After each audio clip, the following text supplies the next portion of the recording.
Everyone, welcome to the learn concept. I hope you people are doing well. और मैं भी बहुत अच्छा हूँ स्टूडेंट्स, और अपनी अपनी आप पढ़ाई भी कर रहे होंगे। चलिए स्टूडेंट्स, अब तक हमने बात कर ली आपसे वेक्टर अलजेब्रा के बारे में। एक एक कॉन्सेप्ट आपके सामने अच्छे से डिस्कस किया है। 16-17 लेक्चर के अंदर हमने बहुत अच्छे से वेक्टर को पढ़ा है। आपने नोट्स भी प्रिपेयर किए होंगे, और नहीं किए होंगे तो प्लीज उनको आप प्रिपेयर कीजिए, क्योंकि जो कॉन्सेप्ट्स हैं उनको अगर आप एक नोट्स कॉपी में लिखेंगे तो शायद आप बहुत अच्छे से प्रिपरेशन कर पाएंगे अपने एग्जाम टाइम में। और दूसरी बात ये स्टूडेंट्स कि आज हम लोग जो चैप्टर स्टार्ट करने जा रहे हैं that is called 3 dimensional geometry. It is a very very practical chapter basically, क्योंकि हम जो भी देखते हैं इस दुनिया के अंदर वो सब कुछ 3D के अंदर ही होता है, कुछ भी 2D के अंदर नहीं है। तो बेसिकली बात यह है कि आज जो हम चैप्टर स्टार्ट करने जा रहे हैं बहुत ही कंसेप्चुअल चैप्टर है और सीधा सा जुड़ा हुआ है वेक्टर से। अगर आपको वेक्टर के कॉन्सेप्ट अच्छे से क्लियर हैं तो आप 3D भी अच्छे से समझ पाएंगे। और सबसे मजेदार बात यह है यहाँ पर कि जो वेक्टर है उसके बेसिक कॉन्सेप्ट अगर आपको पता है तभी जाकर आप 3D के क्वेश्चंस को अटेम्प्ट कर पाएंगे। और सबसे बड़ी बात, इससे आपको 6 मार्क्स का क्वेश्चन मिलता है। किसी भी बोर्ड के अंदर आपको मिलेगा 6 नंबर का क्वेश्चन, और वो मिलेगा बड़ा क्वेश्चन। और वो बड़ा क्वेश्चन आपसे तब तक नहीं होगा जब तक कि आपके वेक्टर प्लस 3D दोनों अच्छे से क्लियर नहीं है। ठीक है स्टूडेंट, तो चलिए बाकी बातें आपसे लेक्चर में ही करते हैं बिना कोई टाइम वेस्ट करें। चलिए स्टार्ट करते हैं।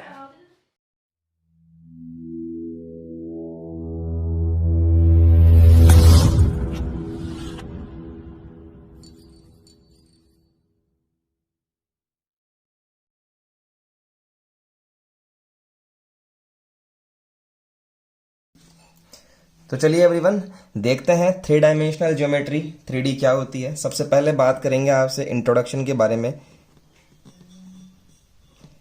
जहाँ कहीं भी आपका दिमाग जा रहा है सारे दिमाग को एक बार निकाल कर और एक जगह फोकस कीजिए जहाँ पर मैं आपको पढ़ा रहा हूँ। यहाँ पर देखिए क्या होता है 3 डायमेंशनल ज्योमेट्री में, आपको बताना चाहूँगा स्टूडेंट्स। जब भी हम किसी चीज को देखते हैं, किसी भी चीज को हम देखते हैं इस दुनिया के अंदर, वो हमेशा 3 एक्सिस में ही होता है। समझ रहे हैं? 3 एक्सिस में होता है। वो 3 एक्सिस कौन कौन सी होती है वो देखिए आप। देखिए स्टूडेंट्स, फर्स्ट एक्सिस जो अब तक आप पढ़ते आए हैं that is called x axis. ये आप पढ़ लिए अब तक। उसके जस्ट परपेंडिकुलर जो एक्सिस होती है उसको हम कहते हैं वाई एक्सिस। और स्टूडेंट्स, ये एक्सिस ऐसे है, ये एक्सिस ऐसे है, इन दोनों के बीच में 90 डिग्री का एंगल होता है। समझ में आई मेरी बात? दूसरी बात ये स्टूडेंट्स कि एक तीसरा एक्सिस और होता है जो आज आप पढ़ेंगे, उसका नाम होता है जी एक्सिस, या फिर इसको बोलते हैं जेड एक्सिस। जो भी आप बोलना चाहें बोल सकते हैं। वो कैसे होता है स्टूडेंट्स? इन दोनों के परपेंडिकुलर होता है, मतलब कि कुछ इस टाइप से। देखिए आप, आपके स्क्रीन की तरफ आता हुआ, इन दोनों के परपेंडिकुलर। ये दोनों तो एक प्लेन के अंदर होंगे, एक्स और वाई तो एक प्लेन के अंदर होंगे, लेकिन ये जो तीसरा एक्सिस होगा ना स्टूडेंट, ये आपके प्लेन के परपेंडिकुलर होगा। इस एक्सिस को हम कहेंगे जेड एक्सिस। अब इसको पेपर पर तो हम बना नहीं सकते, तो हम क्या करेंगे, इसको कुछ इस टाइप से बना देंगे। समझ रहे हैं आप? इस टाइप से बना देंगे। This is called Z axis. Okay everyone, तो आपको समझ में आया होगा, पहला एक्सिस ऐसे, दूसरा एक्सिस ऐसे और तीसरा एक्सिस ऐसे। इसको एक एग्जांपल से हम समझते हैं। जैसे कि हमारे पास स्टूडेंट, सपोज दैट कि हमारे पास एक बॉक्स है। क्या है? एक बॉक्स है हमारे पास में। एक क्यूब बोल सकता हूं मैं, क्यूब। ठीक है।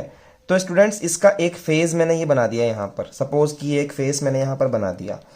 अब क्योंकि वो कुछ ना कुछ अपनी तरफ देखता हुआ भी होगा, ऐसे आपकी तरफ देखता हुआ होगा। किस तरह से? देखिए मैं बताता हूँ आपको।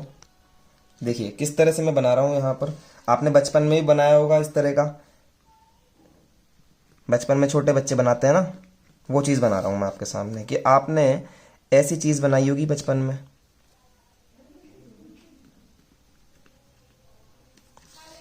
ठीक है एवरीवन, देखिए आप।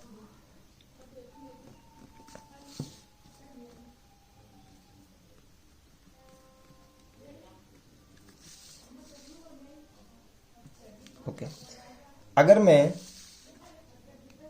इसके एजेस को मैच कर दूं इस टाइप से,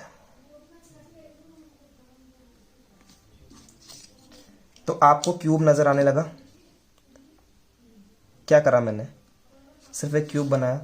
तो अगर आप देखना चाहें 3 एक्सिस को तो किस तरह से देख सकते हैं, इस पॉइंट पर खड़े हो जाओ आप। इस पॉइंट के ये वाला जो एज है, इस क्यूब का जो ये वाला एज है ना स्टूडेंट्स, इस एज को हम कहेंगे एक्स एक्सिस, इसके जस्ट परपेंडिकुलर एज को हम कहेंगे वाई एक्सिस, और ये वाला जो एज है मतलब कि जेड एक्सिस जो आपकी तरफ उभर रहा है, इसको हम कहेंगे जेड एक्सिस। तो आई होप इस डायग्राम से आपकी ये चीजें समझ में आई है स्टूडेंट्स। चलिए अब बात करते हैं आपसे स्टूडेंट्स हम लोग काम की। अब काम की यह बात करूंगा आपसे, देखिए ध्यान से। अगर मान लीजिए हमने वेक्टर में एक चीज सीखी थी स्टूडेंट्स कि अगर एक वेक्टर ऐसे है और दूसरा वेक्टर ऐसे है तो इसका जो रिजल्टेंट आता है वो कुछ इस टाइप से आता है। ये रिजल्टेंट सीखा था। या मैं ऐसे भी तो कह सकता हूँ स्टूडेंट्स कि अगर ये दोनों परपेंडिकुलर है सपोज दैट, तो ये ऐसे आता है, और अगर ये पैरेललोग्राम लॉ के अकॉर्डिंग है तो ये भी तो इसका रिजल्टेंट होगा, क्योंकि जो दोनों के दोनों डायगोनल्स होते हैं वो इक्वल होते हैं। तो मैं कह सकता हूं कि अगर एक वेक्टर ऐसे है दूसरा वेक्टर उसके परपेंडिकुलर है तो उनका जो रिजल्टेंट होगा वो यहां से जाएगा। ये चीज़ आपको पता है और उसको हम लोग आर से डिनोट करते हैं। This is A vector, this is B vector and this is also R vector. दिमाग लगाइए थोड़ा सा कि मैं क्या बताना चाह रहा हूं आपको। अगर मेरे पास में सपोज एक यहाँ पर ये वाला वेक्टर है जो कि एक्स एक्सिस के ऊपर है, ये वाला जो वेक्टर है, देखिए मैं इसको ब्लैक कर देता हूँ ताकि आप इसको रिकॉग्नाइज कर पाएँ अच्छे से। ये देखिए पहला वेक्टर अगर ये वाला है, दूसरा वेक्टर स्टूडेंट्स ये है, वाई एक्सिस पर है, तो आप मुझे बताइए इन दोनों का जो रिजल्टेंट होगा क्या वो कुछ इस टाइप से होगा, यहां से स्टार्ट होगा और इस पॉइंट पर जाकर मिलेगा, मतलब ऐसे। समझ रहे हैं आप? ये वाला जो वेक्टर होगा वो वेक्टर आपका इन दोनों का रिजल्टेंट होगा। लेकिन हमें क्या सीखना है, हमें तो 3 डायमेंशनल ज्योमेट्री सीखनी है। इसका मतलब हमें 2 का रिजल्टेंट नहीं लेना है, हमें तो 3 का रिजल्टेंट लेना है साहब। जब आप 3 का रिजल्टेंट लोगे तब बात समझ में आती है। तो अगर इन दोनों का रिजल्टेंट यहां पर है और तीसरा वेक्टर अगर मैं ये वाला ले लूं, कौन सा, ये वाला देखिए जिसको मैंने ब्लैक किया है, फर्स्ट ये हो गया, सेकंड ये हो गया और थर्ड ये हो गया, तो इन तीनों का जो रिजल्टेंट स्टूडेंट आता है वो इस पॉइंट से आता है और इस पॉइंट पर टकराता है, सपोज दैट पी। तो ये वाला जो वेक्टर होगा आपका वो इन तीनों का क्या होगा, रिजल्टेंट वेक्टर होगा। समझ रहे हैं आप? This is called R vector. तो इसे हम कहेंगे रिजल्टेंट वेक्टर। और इस आर की वैल्यू मैंने आपको वेक्टर में भी बताई थी कैसे आती है। अगर मैं इस वाले वेक्टर को मानूं सपोज दैट कि x i cap, suppose that मैं इस तरफ मानता हूं वाई जे कैप, और इस तरफ का जो वेक्टर है उसका नाम है जेड के कैप।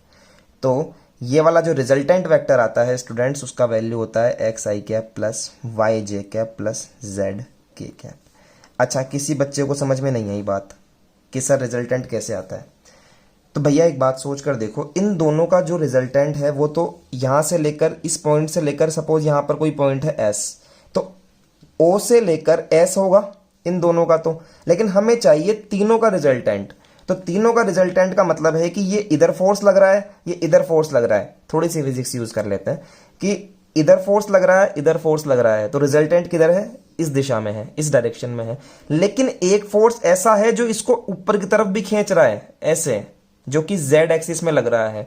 तो आप सोच कर देखो ना, ये रिजल्टेंट पहले यहां लग रहा था ओ से लेकर एस तक, अब ये शिफ्ट हो जाएगा ऊपर की तरफ, किसकी वजह से, इस जेड पर लगने की वजह से, और ये यहां पर आ जाएगा रिजल्टेंट। तो this is called the R vector. और आर वेक्टर अगर हम ज्योमेट्रिकली निकालते हैं तो हमें मिलता है x i cap plus y j cap plus z k cap. ठीक है, डेरिवेशन सीखने का कोई मतलब नहीं है, इतना सीख कर आपका काम हो जाएगा फॉर एनी एग्जाम। ठीक है, तो चलिए बात करते हैं और काम की आगे की तरफ। ये आपको समझ में आया? इसे हम लोग कहते हैं पोजीशन वेक्टर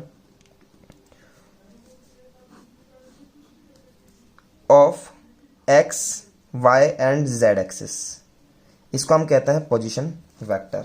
समझ में आई बात? चलिए दूसरी बात करते हैं स्टूडेंट्स, जिसके बारे में हमने आपको थोड़ा बहुत डिस्कस किया था पिछले वाले जो चैप्टर था उसके अंदर, जिसका नाम है direction cosines and direction ratios. आज हम इसको सीखने वाले हैं अच्छे से, और इसको हम लोग डीआर्स या फिर डीसीज भी बोलते हैं। डीआर्स या फिर डीसीज भी हम इनको बोलते हैं। आज हम इनके ऊपर अच्छे से स्टडी करने वाले हैं। वेक्टर में थोड़ा बहुत नॉलेज इसलिए दिया था ताकि आप रिलेट कर पाएं चीज़ों को। चलिए स्टूडेंट्स देखते हैं, यहाँ तक का काम समझ में आया। अब ये देखिए डायरेक्शन रेशो क्या होता है, डायरेक्शन कोसाइन क्या होता है। देखिए स्टूडेंट्स इस डायग्राम से समझते हैं, ठीक है, इसे डायग्राम से समझते हैं।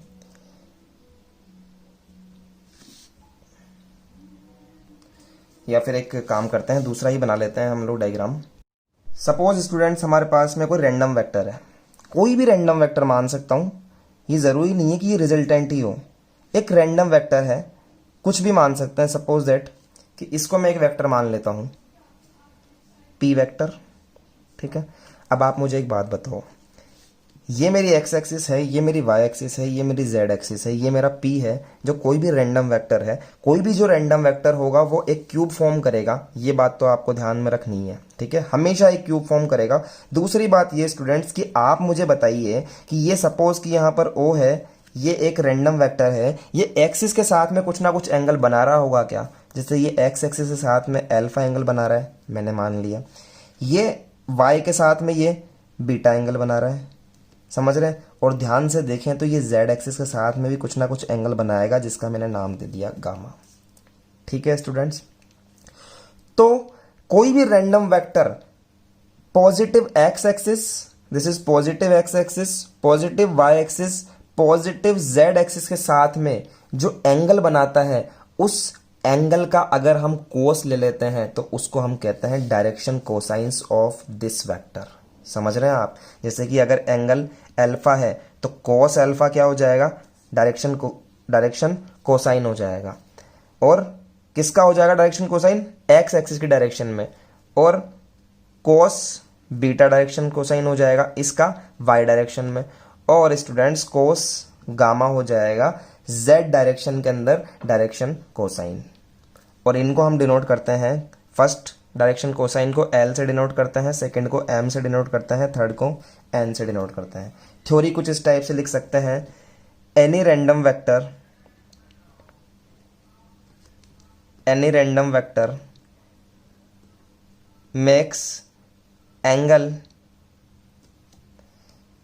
With positive x axis comma y axis comma z axis respectively alpha comma beta comma gamma. So the DCs are, तो डायरेक्शन कोसाइंस क्या हो जाएंगे? ये हो जाएंगे। कोस अल्फा क्या है? डायरेक्शन कोसाइन है in the x axis. Cos beta क्या है? डायरेक्शन कोसाइन इन वाई डायरेक्शन। कोस गामा क्या है? डायरेक्शन कोसाइन इन जेड डायरेक्शन। लिख लीजिए इसको भी, ये लिखिए, cos alpha is equal to cos alpha equal to direction cosine in the direction of x axis, cos beta is equal to direction cosine in the direction of y axis, cos gamma is equal to direction cosine in the direction of z axis। इसको हम लोग L से denote करते हैं, इसको M से और इसको N से। एक मोस्ट इंपॉर्टेंट प्रॉपर्टी होती है स्टूडेंट्स, वो क्या होती है कि L square plus M square plus N square. अगर आपके पास में कोई भी तीन डायरेक्शन कोसाइन है तो तीनों का स्क्वायर करके ऐड करने पर 1 आना चाहिए। अगर ऐसा है तब भी आप कह सकते हैं कि वो डायरेक्शन कोसाइन है। दूसरी बात ये कि अगर L square plus M square plus N square equal to 1 है तो सोच कर देखो L किसके इक्वल है? कोस अल्फा के इक्वल है। तो क्या मैं ऐसे लिख सकता हूँ cos square alpha plus cos square beta plus cos square gamma is equal to 1? तो ये भी हमारी एक स्टैंडर्ड रिजल्ट बन जाता है। समझ में आई क्या बात? एक बात मैं आप सभी को बताना चाहूँगा, हमारे बीच में हिंदी मीडियम के स्टूडेंट्स भी अगर हैं तो समझिए बात को, समझने पे फोकस कीजिए स्टूडेंट्स, समझने पे फोकस कीजिए। डायरेक्शन कोसाइन को हम कहते हैं दिक् कोज्याएं, दिक् कोज्याएं, और डी आर्स को हम कहते हैं दिक् अनुपात। तो अभी तक मैंने जो भी आपके सामने डिस्कस करा है वो दिक् कोज्याएं डिस्कस करा है, ठीक है, दिक् कोज्याएं। समझिए बात को। कोई ज़्यादा इंग्लिश हम यूज़ नहीं करते हैं लेक्चर में, क्योंकि हमें पता है कि हिंदी मीडियम और इंग्लिश मीडियम दोनों हमारे लेक्चर्स को पढ़ते हैं, तो सीधी सी बात है, समझो। दूसरी बात, अगली बात करते हैं स्टूडेंट्स डायरेक्शन रेशियोज के बारे में। इसके ऊपर पूरा का पूरा चैप्टर टिका हुआ है डायरेक्शन कोसाइन और डायरेक्शन रेशियोज के ऊपर, इसलिए इनको इतना गौर से पढ़ाना ज़रूरी है। डायरेक्शन रेशो समझिए, जिनको हम लोग हिंदी में बोलते हैं दिक् अनुपात स्टूडेंट्स। अब ये क्या होता है ये समझिए आप मेरी बात। देखिए स्टूडेंट्स, सबसे पहले तो डेफिनेशन पढ़ने से पहले बता दूं, इनको बोलते हैं हम लोग डीआरस। ठीक है, देखिए स्टूडेंट्स, बेसिकली पहले डेफिनेशन पढ़ते हैं कि एनी थ्री नंबर्स, कोई भी तीन number, any three numbers which are proportional to the direction cosines of a line are called the direction ratios of the line. Hindi में देखते हैं, एक रेखा के दिक् कोसाइन के समानुपाती संख्याओं को रेखा के दिक् अनुपात कहा जाता है। अब डेफिनेशन से तो आपको तब समझ में आएगा जब मैं आपको प्रैक्टिकली समझाऊंगा। देखिए, कोई भी ऐसे तीन नंबर, क्या साहब, कोई भी ऐसे तीन नंबर, सपोज मैं मान लेता हूं ए बी सी, तो कोई भी ऐसे तीन नंबर जिनका जो रेशो है, अगर मैं डायरेक्शन कोसाइन के साथ देखूं, जैसे कि फर्स्ट नंबर का रेशो डायरेक्शन कोसाइन एल के साथ में, दूसरे नंबर का रेशो डायरेक्शन कोसाइन एम के साथ में, और तीसरे नंबर का जो रेशो है वो डायरेक्शन कोसाइन एन के साथ में। मैं क्या देख रहा हूं, रेशो देख रहा हूं। फर्स्ट डायरेक्शन कोसाइन, डायरेक्शन कोई नंबर है मेरे पास में, डायरेक्शन कोसाइन कोई नंबर है मेरे पास में, कोई डायरेक्शन कोसाइन तीसरा, और कोई नंबर है मेरे पास में। अगर इन तीनों रेशो सेम आ जाए, सपोज दैट के इज अ कांस्टेंट, अगर तीनों रेशो क्या आ जाए, सेम आ जाए, हेंस तीनों नंबर क्या है हमारे पास में, डायरेक्शन रेशो है। समझ में आई बात स्टूडेंट्स? सीधी सी बात है, ऐसे तीन नंबर जिनका डायरेक्शन कोसाइन के साथ में जो रेशो है वो सेम आ जाए, उसे हम क्या कहेंगे, डायरेक्शन रेशोज कहेंगे। एक एग्जांपल लेते हैं, जैसे कि मान लीजिए स्टूडेंट्स, हमारे पास में एल की वैल्यू है 6, एम की वैल्यू है हमारे पास में 9 एंड एन का वैल्यू है हमारे पास में 12। ठीक है, और हमारे पास में कोई तीन नंबर दिए हुए हैं, A is equal to suppose 2, B is equal to 3 and C is equal to मेरे पास में दिया हुआ है 4। तो मैं कैसे पता करूं कि ये इसके डायरेक्शन रेशोज होंगे, मैं ये कैसे पता करूं? तो स्टूडेंट साइड में देखिए, ये सिर्फ एक एग्जांपल है। इस चीज पर मत सोचना कि सर इनका स्क्वायर करने पर 1 तो आ रहा ही नहीं है, ऐसा मत सोचो। अभी आएगा हमेशा, जब आप कोई एग्जाम्पल लोगे किसी बुक का उठा के तो आएगा, लेकिन अभी मैं आपको सिर्फ समझाने के लिए एक रैंडम एग्जाम्पल ले रहा हूं कि L upon A is equal to कितना है, देखिए 6/2। मैं बात करूं आपसे एम अपॉन बी तो कितना आएगा 9/3, एन अपॉन सी कितना आएगा स्टूडेंट्स 12/4। तो 2 1 जा 2, 2 3 जा 6, 3 1 जा 3, 3 3 जा 9, 4 1 जा 4, 4 3 जा 12। तो देखिए यहां पर सिंपल सी बात क्या आई कि L upon A is equal to M upon B is equal to N upon C है। मतलब ये तीनों के तीनों का जो रेशो है वो कितना है, 3 है। तो अगर रेशो सेम आ जाए तो वो नंबर क्या होते हैं स्टूडेंट्स, वो डायरेक्शन रेशो होते हैं। समझ में आई बात आपके? ऐसे नंबर्स होते हैं। इन दोनों में सिर्फ एक ही फर्क होता है, वो स्पेशल नोट के अंदर लिखिए आप। वो क्या होता है स्टूडेंट्स कि अगर आपके पास में आपको कुछ नंबर दिए हुए हैं, सपोज आपके पास में कुछ नंबर दिए हुए हैं और आपको पता करना है कि ये डीसीज हैं या डीआरस हैं, सीधी सी बात है। तो आप वहां पर कैसे पता करेंगे? अगर आपका L square plus M square plus N square is equal to 1 आता है, अगर तीनों का स्क्वायर करके ऐड करने पर 1 आता है, तो वो क्या है वो हमारे डीसीज हैं, यानी कि वो हमारे दिक् कोजाएं हैं। ठीक है, समझ रहे हैं? और अगर मान लीजिए आपने इसका स्क्वायर किया, A square plus B square plus C square, और ये 1 नहीं आया, तो वो क्या है फिर आपके ए कोमा बी कोमा सी क्या है, आपके डी आर्स है। नहीं आया समझ, कोई बात नहीं है, एक एग्जांपल से समझते हैं।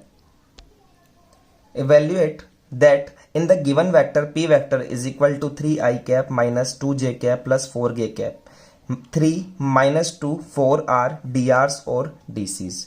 तो आपसे क्या पूछ लिया कि इस वेक्टर के अंदर जो i का कोफिशिएंट 3, j का कोफिशिएंट -2 और k का कोफिशिएंट +4 है, ये डीसीज हैं या डीआरस हैं? ये बात बताइए, क्या ये डीसीज हैं या डीआरस हैं? तो आपको थोड़ी ना पता है कि ये डीसीज हैं या डीआरस हैं। तो आप क्या करेंगे, आप लेट कर लो इनको, लेट दीज आर डीसीज। ये क्या है, डीसीज है। तो L is equal to 3, M is equal to -2 and N is equal to 4। ठीक है, आपने देखा कि L square plus M square plus N square is equal to 1 होता है। तो आपने करके देखा इनका स्क्वायर, 3 का स्क्वायर प्लस -2 का स्क्वायर प्लस 4 का स्क्वायर, और आपने देखा कि यहाँ 9 आया, यहाँ पर 4 आया और यहाँ पर 16 आया। जैसे ही आपने देखा तो आपको क्या दिखता है स्टूडेंट्स, आपको दिखता है कि यहाँ पर 29 आता है, which is not equal to 1। क्या है कि इक्वल टू 1 नहीं है। इसका मतलब 3 -2 4 are not DCs, but also these are DRs।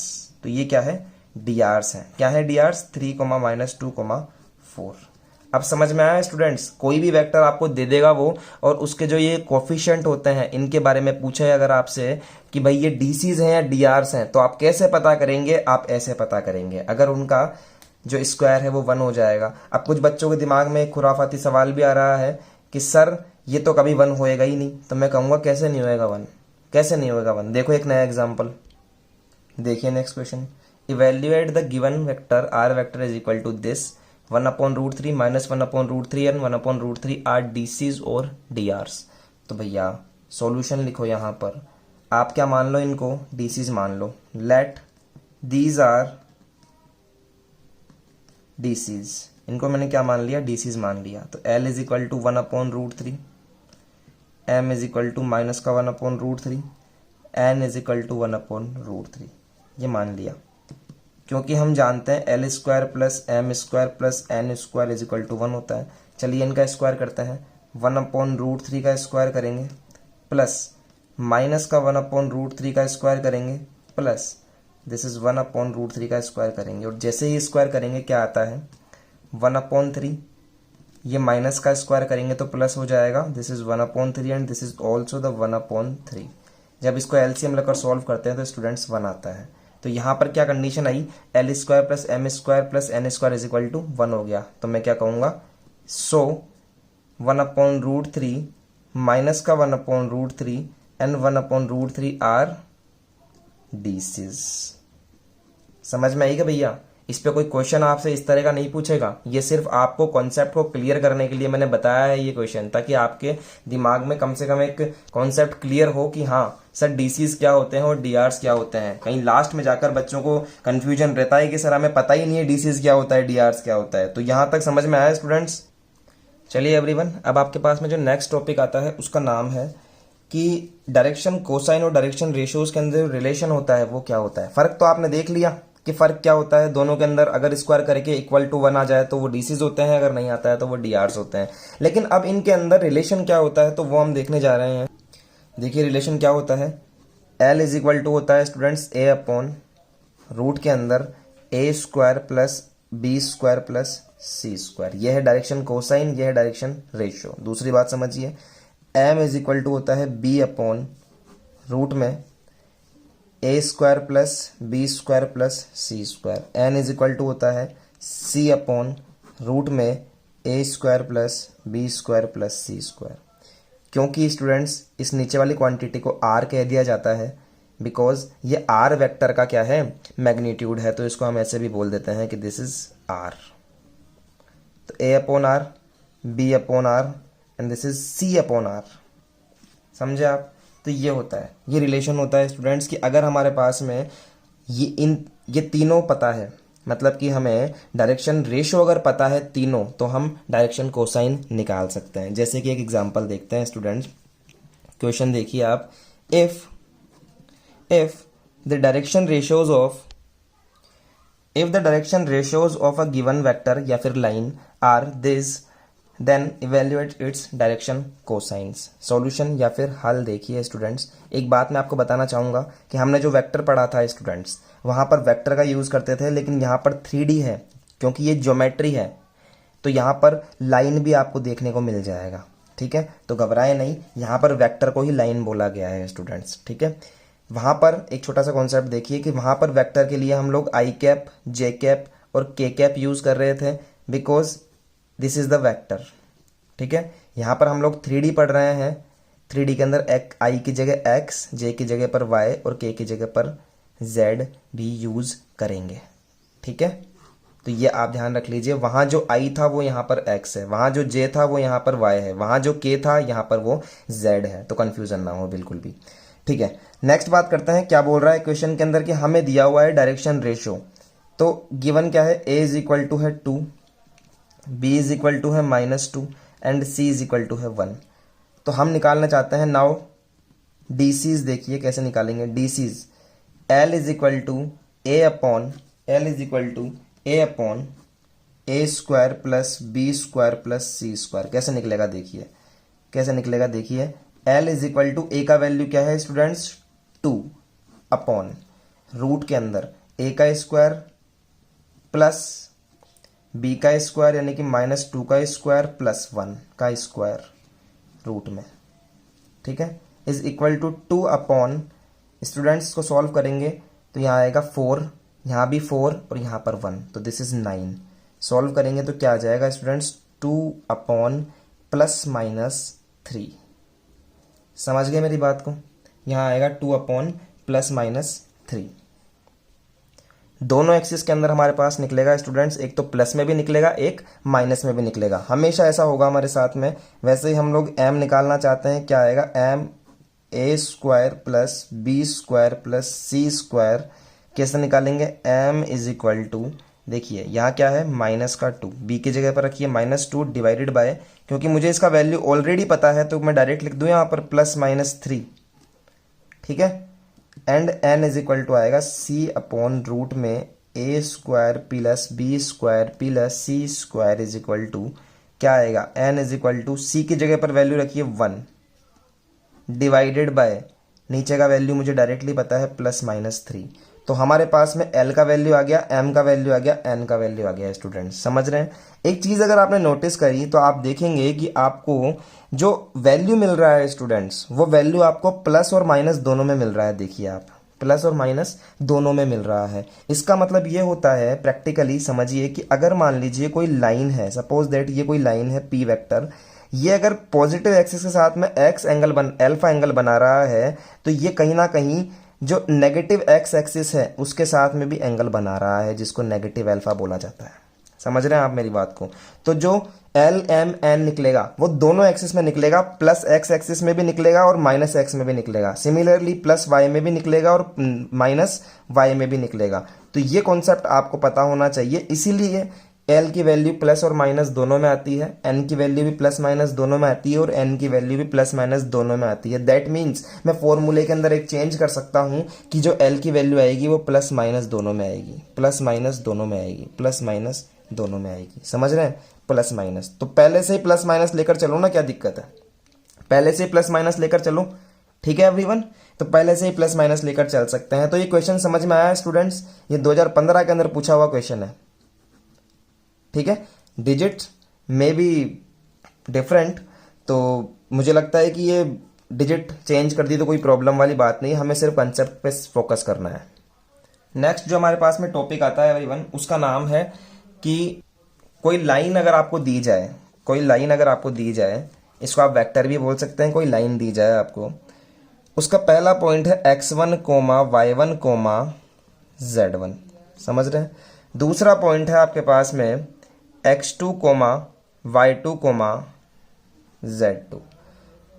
इसका नाम है P, इसका नाम है Q। अगर मुझे इस लाइन के अगर मुझे DRs निकालने हैं या फिर मुझे DCs निकालने हैं तो मैं कैसे निकालूंगा, स्टूडेंट्स थोड़ा सा वेक्टर में चलते हैं, यह है हमारे पास में x1, y1, z1, यह है हमारे पास में x2, y2, z2, यह है P पॉइंट, यह है Q पॉइंट।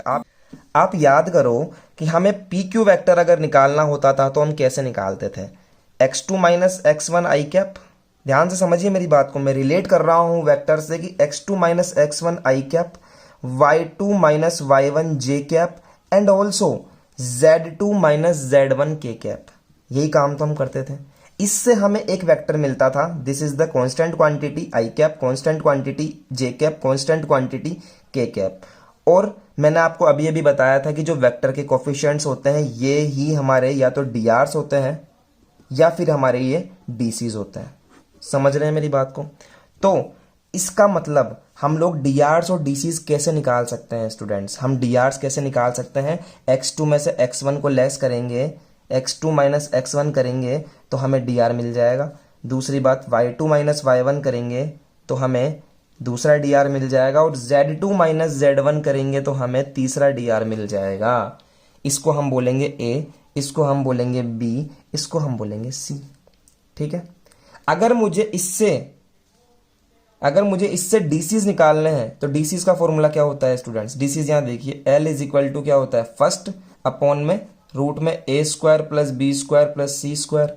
जब आपको ये मिल जाएंगे तो क्या आप उससे डीसीज नहीं निकाल सकते हो? बिल्कुल निकाल सकते हैं सर। कैसे? a का वैल्यू क्या है? x2 minus x1। सिमिलरली यहाँ प्लस माइनस, यहाँ प्लस माइनस, और नीचे की तरफ इन तीनों का स्क्वायर करके ऐड कर दो।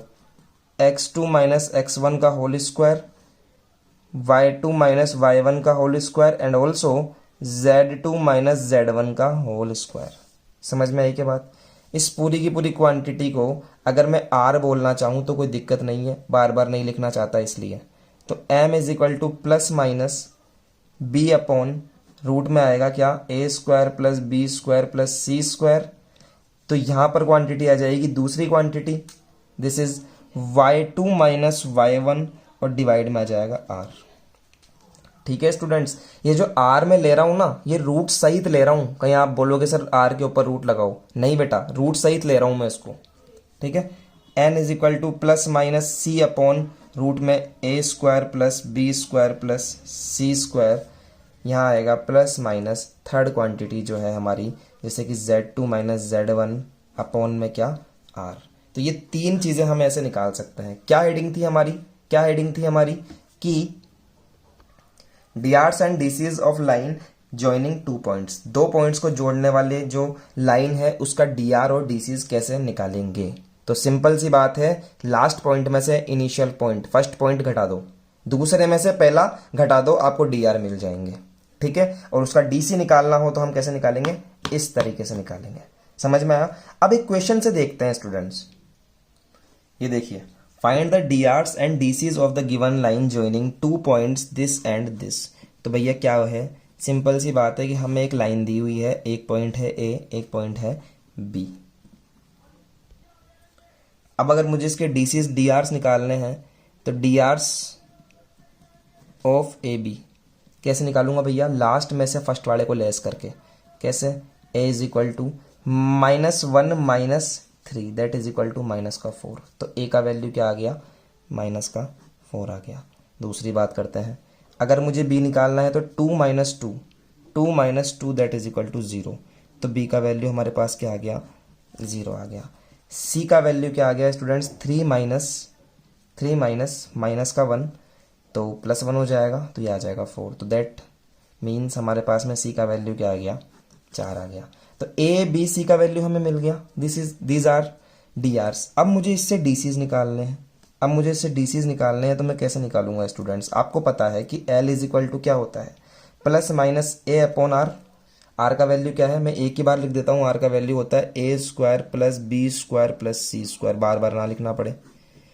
तो ए अपॉन आर, तो देखिए L is equal to plus minus A का वैल्यू क्या है? माइनस का 4। ठीक है। डिवाइडेड बाय आर, एक बार निकाल लो, -4 का स्क्वायर प्लस 0 का स्क्वायर प्लस 4 का स्क्वायर। ठीक है। यहां देखिए एल इज इक्वल टू, यहां देखिए प्लस माइनस माइनस हो जाएगा और माइनस माइनस प्लस हो जाएगा। तो प्लस माइनस क्या बन जाएंगे? Minus plus. 4 ऊपर, नीचे की तरफ रूट में 4 4 जा 16 एंड 4 4 जा 16। 16 प्लस 16 32, एंड 32 का रूट क्या आएगा? 4√2। यहाँ आ जाएगा मेरे पास में 4√2। ये 4 से 4 कैंसिल हो गया, तो क्या आया? Minus plus 1 upon √2। समझ में आया? सिमिलरली अगर मैं m निकालना चाहूँ तो प्लस माइनस, जिन बच्चों को आ रहा है वो साथ साथ करने की कोशिश करिए, b अपॉन आर, ये सॉरी आर आप ऐसे लिखिए। तो m is equal to plus minus, b का वैल्यू क्या है? 0। तो भैया जब ऊपर 0 आ गया तो नीचे तो कुछ भी हो, √32 है। जब ऊपर 0 आ गया तो डायरेक्टली लिखिए ना m इज इक्वल टू 0। क्यों फालतू कैलकुलेशन कर रहे हो? n is equal to plus minus C upon R. देखिए m is equal to n is equal to this is n, ठीक है, यहां लिखो n is equal to plus minus c का वैल्यू क्या था 4 एंड 4 अपॉन r का value क्या है नीचे की तरफ 32। तो आंसर क्या आया मेरे पास में, सॉल्व करूंगा रूट 32 को तो plus minus 4 upon 4 root 2 cancel हो गया तो ये आ गया प्लस माइनस 1 अपॉन रूट 2। तो ये मिल गया, ये मिल गया और ये मिल गया। क्या आपको डीसीज निकालने समझ में आया स्टूडेंट्स कि किस तरह से हम डीसीज निकालें? अब स्टूडेंट्स मैं आपको एक छोटा सा नोट लिखवाना चाहूंगा, उसकी बड़ी अहमियत है। उसकी क्या है, उसकी बड़ी अहमियत है कि अगर मान लीजिए कई बार, मेरी बात ध्यान से सुनिए, please listen carefully, just listen carefully, everyone just listen carefully. मैं क्या कहना चाह रहा हूं स्टूडेंट्स कि अगर सेकंड पॉइंट में से फर्स्ट पॉइंट को लेस किया, कुछ नंबर मिले और ये नंबर्स का स्क्वायर करने पर 1 आ गया तो, अगर इनका स्क्वायर करने पर 1 आ गया तो, कि आपने इनका स्क्वायर किया और ये 1 आ गए, तो इसका मतलब क्या है? इसका मतलब ये है कि जो आपने निकाले हैं ना वो डायरेक्शन कोसाइन ही निकल गए। वो क्या निकल गए स्टूडेंट्स? डायरेक्शन कोसाइन ही निकल गए। डायरेक्शन रेशो भी वही है और डायरेक्शन कोसाइन भी वही है। ये छोटा सा नोट देखिए आप, ठीक है everyone. If in the line joining 2 points we find 3 numbers, so first we check that l square plus m square plus n square equal to 1. If this condition is true then the found 3 numbers are called DCs। समझ रहे हैं आप कि हमने जो number find करे हैं वो क्या है? DCs हैं। सपोज कि आपके पास में एक पॉइंट यहां दिया हुआ है, एक पॉइंट यहां दिया हुआ है, ये P पॉइंट है, ये Q पॉइंट है, यहां का जो पॉइंट कोऑर्डिनेट है ये और फिर ये। तो अगर मान लीजिए स्टूडेंट्स मुझे यहाँ पर मैंने मन करा कि मुझे निकालना है DRs, मुझे निकालना है DRs, तो मैंने क्या करा कि लेस किया इसमें से फर्स्ट वाले को, तो 3√3 माइनस 2√3, मुझे क्या मिला 1 अपॉन √3। नेक्स्ट मैं सेकंड वाले में से सेकंड को लेस करूंगा स्टूडेंट्स, तो 2 upon √3 minus 1 upon √3 that is equal to 1/√3। Third वाले में से थर्ड को लेस करूंगा तो मुझे क्या मिलेगा 4 अपॉन √3 माइनस 3 अपॉन √3, क्या मिलेगा एट लास्ट 1 अपॉन √3। अब स्टूडेंट्स मैंने गलती से एक चीज चेक कर ली साइड के अंदर कि इन तीनों का स्क्वायर करके ऐड करता हूं मैं एक बार, कि तीनों का स्क्वायर करा और इनको ऐड कर दिया, यह आ गया 1/3, 1/3 एंड 1/3। देखा मैंने क्या आया 1 आ गया। तो here L square plus M square plus N square condition is satisfied. Condition is satisfied. Satisfied. Satisfied. Then ये जो आपने निकाला है ये L है, ये M है, ये N है। Then DCs क्या है? ये जो आपने निकाले हैं ना अब ये DCs है, और DCs किस में होता है? प्लस माइनस दोनों में होता है। Plus minus 1 upon √3 and plus minus 1 upon √3। अब आपका सवाल ये होगा कि सर DRs कैसे निकालेंगे इसके लिए? तो बेटा DRs निकालने के लिए हमारे पास में कंडीशन होनी ज़रूरी है कि हमारा जो मैग्नीट्यूड है वो बेसिकली क्या है। तो उसके ऊपर हम लोग सवाल करेंगे आगे कि DRs, जब हमारे पास में DCs है तो हम DRs कैसे निकालेंगे वहां से। लेकिन इस कंडीशन के अंदर आप DCs निकालना सीखें कि आप DCs कैसे निकालेंगे स्टूडेंट्स। बेसिकली यही टॉपिक है और यही कंसेप्ट है, ठीक है एवरीवन। अब हम इस पे क्वेश्चंस करना स्टार्ट करते हैं। ये यहीं पर कॉन्सेप्ट खत्म होते हैं। अब हम इस पे क्वेश्चंस करना स्टार्ट करते हैं। एक बार आप वीडियो को पॉज करके और अपनी कॉपी के अंदर जितना भी आपने मटेरियल लिखा है उसको एक बार रिवाइज कीजिए मात्र 5 मिनट के अंदर, ताकि हम लोग क्वेश्चन करना स्टार्ट करें स्टूडेंट्स। चलिए स्टार्ट करते हैं। क्वेश्चन है आपके पास में, a line makes angles of 30 degree and 60 degree with the positive direction of x and y axis respectively. Find the angle which this line makes with the positive direction of z axis. Hindi में पढ़िए। यदि एक रेखा x तथा y axis के साथ में धनात्मक दिशा से क्रमशः 30 डिग्री एवं 60 डिग्री का कोण बनाती है तो उस रेखा का धनात्मक z एक्सिस के साथ में कोण ज्ञात कीजिए। ये क्वेश्चन आया हुआ है स्टूडेंट्स, 2015 के अंदर पूछा था ये क्वेश्चन। मैं बता दूं आपको, RBSC ने पूछा है और CBSE ने पूछा है क्वेश्चन। चलिए बात करते हैं क्वेश्चन नंबर सॉल्यूशन या फिर हल के ऊपर। भैया एक लाइन है, समझना ध्यान से कि यह है x एक्सिस, यह है y एक्सिस और यह है z एक्सिस। एक लाइन है, रैंडम लाइन, कोई भी लाइन हो सकती है। ये लाइन एक्स एक्सिस के साथ में एंगल बना रही है 30 डिग्री, ये लाइन वाई एक्सिस के साथ में एंगल बना रही है 60 डिग्री, और ये एंगल कुछ ना कुछ बना रही है जेड एक्सिस के साथ में, दैट इज कॉल्ड गामा। ठीक है, तो मैं बोलूंगा एल्फा इज इक्वल टू, भैया एक्स एक्सिस के साथ में जो एंगल बनता है उसको क्या बोलते हैं, एल्फा 30 डिग्री। वाई एक्सिस के साथ में जो एंगल बनता है उसको बोलते हैं बीटा। ठीक है, क्या दिया हुआ है 60 डिग्री। और थर्ड है जो जेड एक्सिस के साथ में जो एंगल बनता है उसको हम बोलते हैं गामा, जो हमें ज्ञात करना है, जो हमें फाइंड करना है। ठीक है, वी नो दैट, हम जानते हैं, हम तो सिर्फ एक बात जानते हैं। क्या जानते हैं, आपको अभी सिखाया था थोड़ी देर पहले कि cos square alpha plus cos square beta plus cos square gamma is equal to 1 होता है। ये पता है ना आपको। चलिए वैल्यू पुट करिए, कोस स्क्वायर एल्फा की जगह पर 30 degree plus cos square beta की जगह पर 60 डिग्री और cos square gamma is equal to 1। Cos 30 क्या होता है स्टूडेंट्स, कोस 30 होता है √3/2 का होल स्क्वायर। कोस 60 क्या होता है 1/2 होता है, प्लस स्टूडेंट्स यहाँ आएगा cos square gamma is equal to 1। यहाँ आ जाएगा 3/4 एवरीवन। नेक्स्ट देखिए 1/4 everyone, cos square gamma is equal to 1। समझ में आई क्या बात।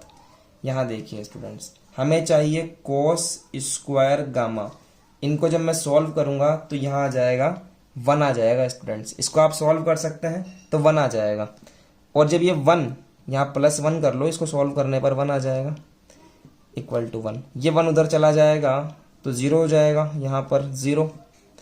तो कॉस गामा भी क्या हो जाएगा 0 हो जाएगा स्क्वायर हटाने पर। दूसरी बात ये कि गामा इज इक्वल टू हो जाएगा कॉस इनवर्स 0। इसका मतलब है कि गामा की वैल्यू क्या हो कि वैल्यू 0 आ जाए, या फिर आप मेरी तरफ से समझने की कोशिश कीजिए, इस वाली टर्म को सुनिए आप, कि गामा की जगह पर क्या हो कि कोस की वैल्यू 0 आ जाए। गामा की जगह पर क्या हो कि कोस की जगह पर 0 आ जाए। तो स्टूडेंट्स आपको पता है कि कोस π/2 की जो वैल्यू होती है वो 0 होती है। तो आप गामा की वैल्यू क्या निकाल सकते हो यहाँ से π/2। भैया समझ में आई क्या बात, या इसको आप बोल सकते हो 90 डिग्री। ये हो गया हमारा आंसर। समझ में आई क्या एवरीवन मेरी बात। चलिए नेक्स्ट क्वेश्चन देखते हैं। Yes, now we have the next question.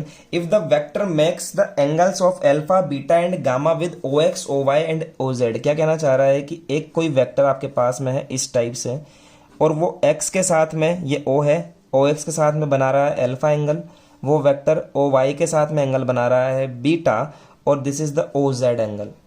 ये जो वेक्टर है ये OZ के साथ में बना रहा है हमारा गामा एंगल। तो ये कंडीशन प्रूफ करिए।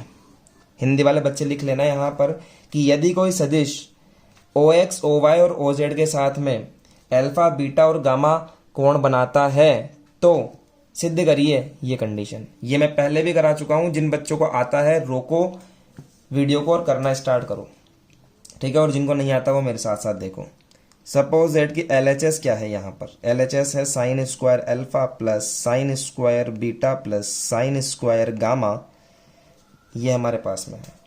आपको एक बात तो पता है ना स्टूडेंट्स कि sine square alpha is equal to 1 minus cos square alpha. Put करिए यहाँ पर उठा के 1 माइनस कोस स्क्वायर अल्फा। ठीक है, सिमिलरली यहाँ पर भी 1 माइनस कोस स्क्वायर बीटा, यहाँ पर भी similarly 1 minus cos square gamma. 1 1 1 this are the 3। और इन तीनों के अंदर से कोस की टर्म्स में से माइनस को कॉमन ले लिया तो यहाँ क्या बनेगा cos square alpha plus cos square beta plus cos square gamma आ गया। इसका वैल्यू क्या होता है, इसका वैल्यू क्या होता है स्टूडेंट्स, इसका वैल्यू होता है cos square alpha cos square beta and cos square gamma is equal to 1। यहाँ रख दीजिए उठाकर 3 minus 1 that is equal to 2। ये आ गया हमारा RHS, हैंस प्रूव्ड। समझ रहे हैं, hence proved. Go to the next question. अगला क्वेश्चन आपके लिए, और ये क्वेश्चन है फॉर HW। आप कीजिएगा इस क्वेश्चन को स्टूडेंट्स, कुछ भी नहीं है, सिर्फ आपको डायरेक्शन कोसाइंस निकालना है। पहले आप इन दोनों को डायरेक्शन रेशियो निकालिए, उसके बाद में आप इसका डायरेक्शन कोसाइंस निकालिए। ठीक है एवरीवन, चलिए देखते हैं नेक्स्ट क्वेश्चन। ये क्वेश्चन बड़ा अच्छा है क्योंकि इसमें हमें कोलिनियरिटी प्रूफ करनी है और हम पहले भी बहुत बार कोलिनियरिटी अलग अलग मेथड से प्रूफ कर चुके हैं। आज हम सीखने वाले हैं collinearity by DCs and DRs. समझिएगा कैसे। आपको 3 पॉइंट्स दिए हुए हैं स्टूडेंट्स। पहला पॉइंट है ए, 2, 3 और 4। दूसरा पॉइंट आपको दिया हुआ है -1, -2, -3 and third point is given on us. This is the B and this is C, -4, -1, -10। समझ में आती है बात। तो ये 3 पॉइंट हमें दिए हुए हैं और हमें पूछ रहा है कि कोलिनियर प्रूफ करिए। तो कैसे करूंगा देखिए, डीआरस निकाल लीजिए ए बी के। डीआरस ऑफ ए बी क्या आएगा, -1, -2। ठीक है, a is equal to -1, a is equal to -1 -2 that is equal to -3। मैं कह सकता हूं a इज इक्वल टू -3।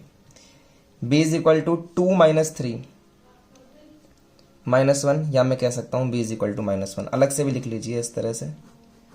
ठीक है, नेक्स्ट देखिए, c is equal to -3 -4, -3 -4 that is equal to -7, c is equal to -7।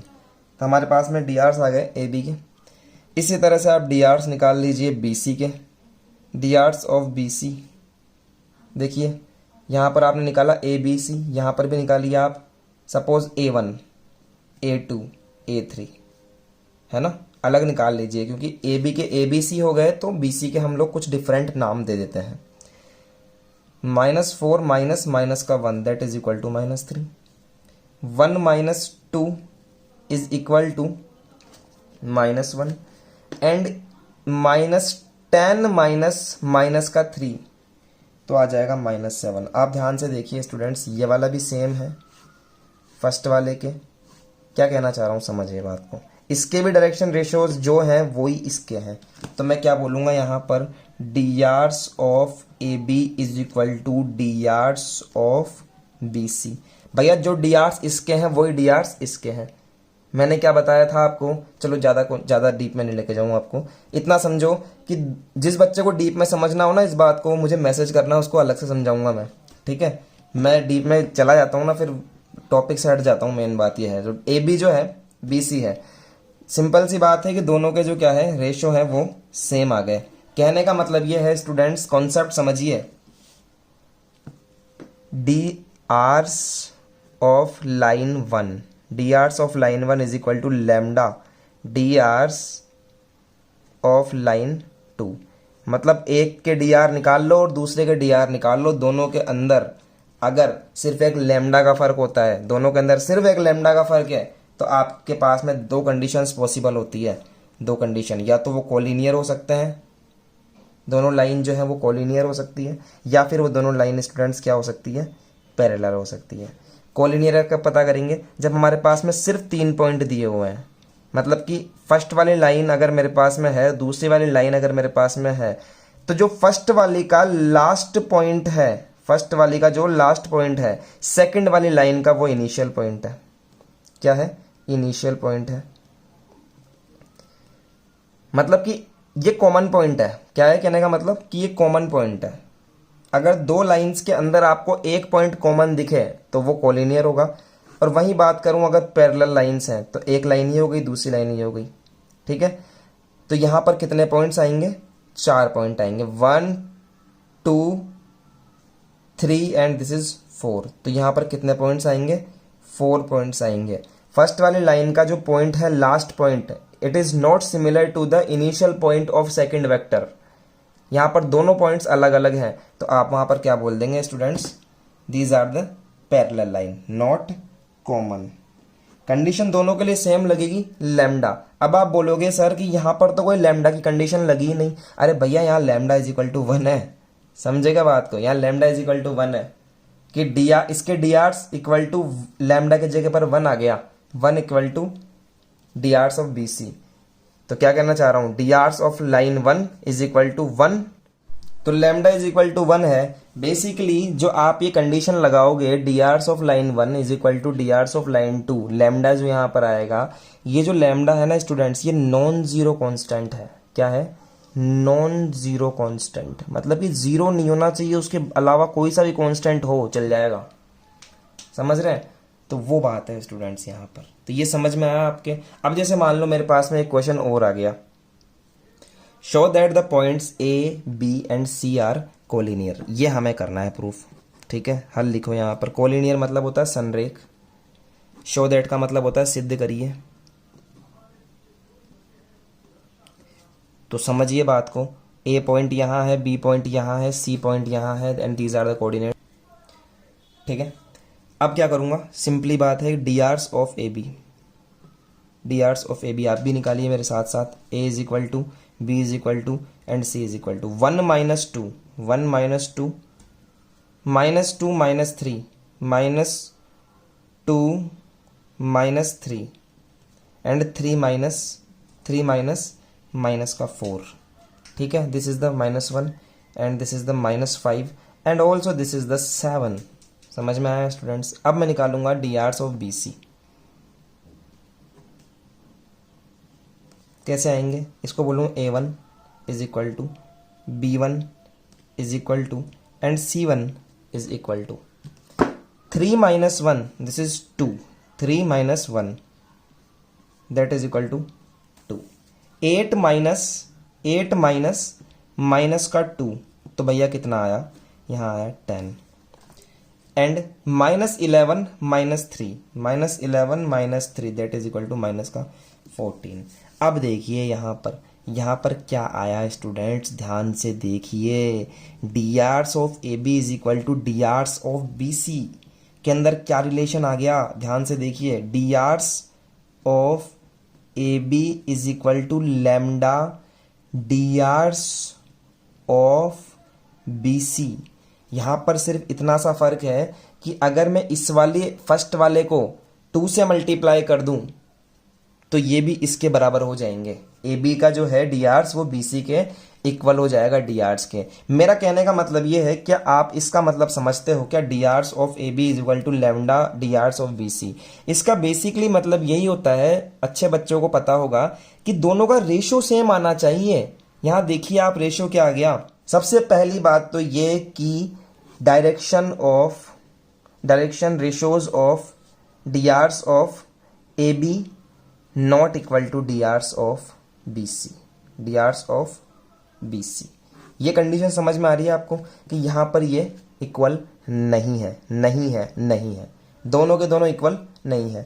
दूसरी बात समझिए, इनका रेशो इक्वल है स्टूडेंट्स, मतलब कि इनका रेशो इक्वल है। ध्यान से देखिए आप, -1/2, -1/2 इक्वल टू माइनस का 5/10 और इज इक्वल टू 7/ का 14।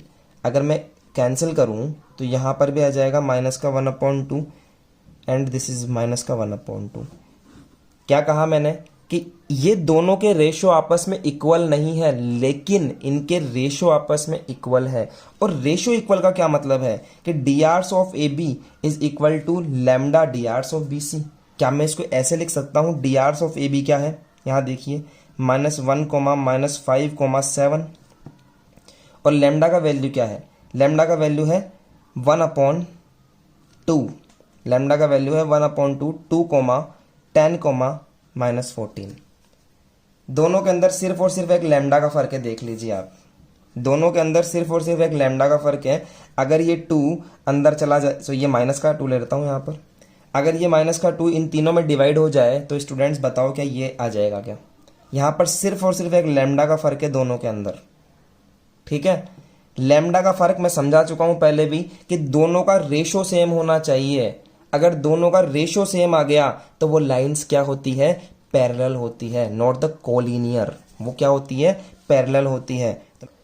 तो लैम्डा का फर्क का मतलब स्टूडेंट सीधा सा ये होता है कि इनका जो रेशो है वो सेम आया है। समझ रहे हैं आप मेरी बात को कि इसका रेशो और इसका रेशो क्या है, सेम है। अगर ये दोनों इक्वल आ जाते हैं तो हम डायरेक्टली बोल देते हैं कि ये तीनों के तीनों क्या है, पॉइंट्स कोलिनियर है। लेकिन जैसा कि हमने पिछले वाले क्वेश्चन में किया था, दोनों सेम आ गए थे, लेकिन यहां पर क्या हो रहा है, इनके जो डायरेक्शन रेशोज हैं उनका भी रेशो जो है वो सेम आ रहा है स्टूडेंट्स, ठीक है। तो हम यहाँ क्या बोलेंगे कि ratio of DRs of AB and DRs of BC is same. दोनों का जो रेशो है वो क्या है, सेम है। क्या है भैया, -1/2, -1/2 एंड -1/2। ये बात मैं वेक्टर में भी आपको बता चुका हूं। तो रेशो क्या है स्टूडेंट्स, रेशो सेम है but not equal.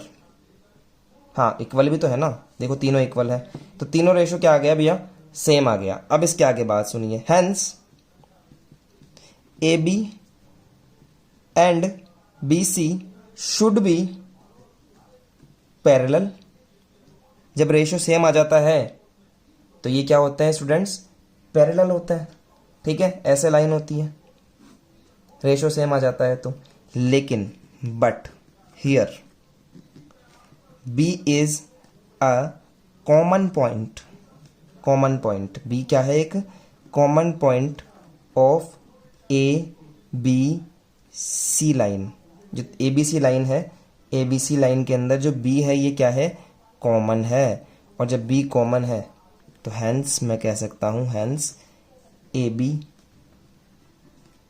Hence A, B, C are collinear. समझ में आई क्या मेरी बात, ABC आर कोलिनियर। तो ये इस तरह से आप इसका क्वेश्चन को करेंगे स्टूडेंट्स। सीधी से एक बात समझिए स्टूडेंट्स मेरी, मैं आपको एक छोटा सा नोट लिखवाना चाहूँगा ताकि आपकी पूरी चीज़ें क्लियर हो जाए। कि अगर मान लीजिए दो लाइंस कोलिनियर हैं, ये है A, B एंड C, तो जो AB के DR होंगे ना, DR होंगे ऑफ AB के, वो इक्वल होंगे BC के। DR ऑफ BC हमेशा, ठीक है, AB के BC के इक्वल होंगे। सिंपल सी बात है, अगर देखने में इक्वल आ गए तो क्या है, DRs इक्वल है। दूसरी बात समझो, दूसरा केस है, केस नंबर 1 बता दिया मैंने आपको। केस नंबर 2 समझिए कि अगर दो लाइंस आपस में पैरेलल है स्टूडेंट्स, एक AB है और दूसरी BC है, तो इनके जो रेशो होंगे ना, जैसे इसके जो DR आएगा, DRs of AB and DR of ये BC है तो यहाँ CD ले लेते हैं हम, है ना, DRs of CD, this is CD। अगर ये दोनों पैरेलल है ना स्टूडेंट्स, तो इनके रेशो इक्वल आएंगे। इनके क्या इक्वल आएगा, रेशो इक्वल आएगा। जैसे कि इसके DR मैंने निकाले ABC और इसके DR मैंने निकाले A1, B1 एंड C1, तो इनका रेशो इक्वल आ जाएगा। कैसे, A/A1, A/A1, B/B1 and C/C1, C/C1।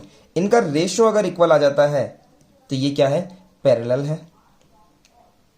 Simple सी बात समझिए, ये क्या है, पैरेलल है। और अगर आपने DR निकाले और DR ही इक्वल आ गए तो क्या होगा, ये कोलिनियर होगा।